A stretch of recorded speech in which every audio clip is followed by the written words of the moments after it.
This is the Smash Beer Elite Stocks Crown Jewel of Arla competition, here for race 4 of 17, the EZ Rent-A-Diaper 100 from the Twin Ring Motegi in Japan. The pole winner was the number 11, driven by Neji Hyuga. This would be Hyuga's second pole of the season. Qualifying on his outside was the number 08 of Kevin Colley. If you look to your right, you'll see Ronald Porter in the 45, who qualified for his first race since Daytona. Coming through turn 3, Will Schweig in the 82 would try to make a move for the lead on the inside of Hyuga, but he didn't have enough momentum. Hyuga would lead the first lap. TM Master Cup Series driver Alexis Rainsford was making her Arla debut this week. Her entry was only a one-off deal to gain practice for this track. She ran third in the qualifying race and started around 10th. The first caution of the day flew on lap 2. Coming out of turn 4, the 07 of Justin Parker would spin Travis Keating's 17 into the wall. Keating kept going, however. Will Schweig led on the restart, but Jason Bates in the 51 took the lead from him coming through turn 2. It's not very often that you see Bates up front like that. A couple laps later, you're going to see Kurt Walker in the 98 get together with Ronald Porter coming out of turn 2. This may have actually helped the 45 because he was able to power by Bates coming through the front stretch. Meanwhile, Neji Hyuga was beginning his march back to the front. He snuck by Kurt Walker and then attempted to make a move for the lead on Ronald Porter.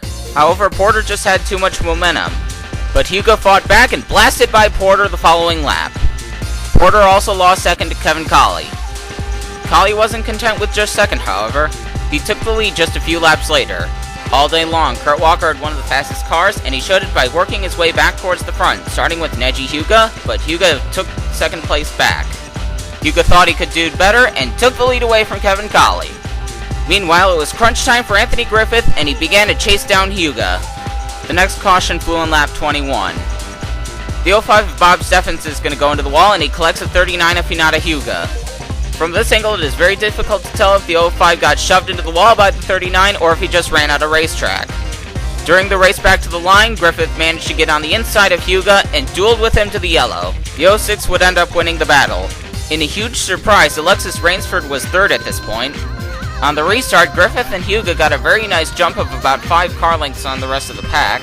Meanwhile, Kevin Colley took third away from Rainsford and began reeling in the leaders as Hyuga took the top spot from Griffith. Griffith fought back and took the lead away from Hyuga, and then Colley runs him down and blasts by him. Caution 3 flew on lap 30. This one starts as 2 simultaneous incidents. Hyuga turns Harry-Enola into the wall, Vinny Enzo spins, Alexis Rainsford spins. Here comes Harry-Enola back up the racetrack, he gets into the 82. Hyuga squeezes Andrews into the wall and goes sideways. Further back in the pack, there was a huge brawl that ensued when Matt Scarano turned the 64 of Chris Johans around. A bunch of cars get into each other accordion style. There goes Charlie Waters up onto his roof. This left a bunch of cars heavily damaged, including the points leader Dale Underwood. The race would have to go under red flag for this. When the race finally got restarted, Kevin Colley was still the leader with Kakashi Hatake and Kurt Walker right behind him. Anthony Griffith and Jason Bates rounded out the top 5. Coming into turn 3, Hatake was able to get a run on Colley and took the lead away from him. Not long afterwards, Kurt Walker got by the 32 and finally led a lap. And then Jason Bates powered by the 98, proving that the lap he led earlier wasn't a fluke. And then along came Anthony Griffith to take the top spot once again. And then Will Schweig saw an opening and blasted by the 06 to lead his first lap since the start of the race. Look at Ellie Riggs in 6th back there. Kurt Walker would keep on pushing right by the 82 while holding off a hard-charging Griffith. But Griffith wouldn't be held back for long and he took the lead from Walker. Jason Bates got another chance to take the top spot, but Griffith would only take it right back. Kevin Colley finally emerged as a contender once again, as did Kakashi Hatake. Will Schweig came back to lead another lap, and then Jason Bates did the same. Mario Franchetti in the 4 came up towards the front in the middle of all these lead changes. With about 10 laps to go, Bates lapped the 13 of Scott Hamilton, who was way off the pace, and he began holding up the rest of the field.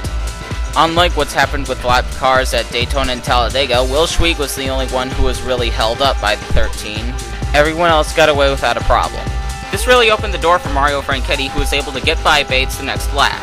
However, Kakashi Hatake got a run on him and got by him. Anthony Griffith rallied back and took the top spot from Hatake, but then the 32 blasted by the 06 as if nothing happened.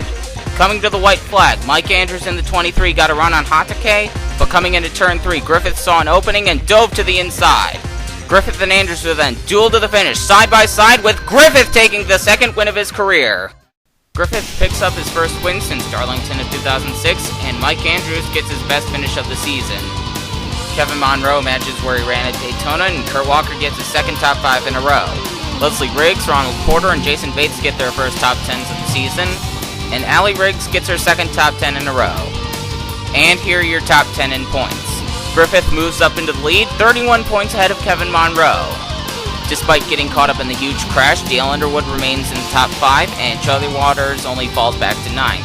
Matt Scarano and Jared Anderson quietly remain at the top 10, and Kakashi Hatake moves up to 8th.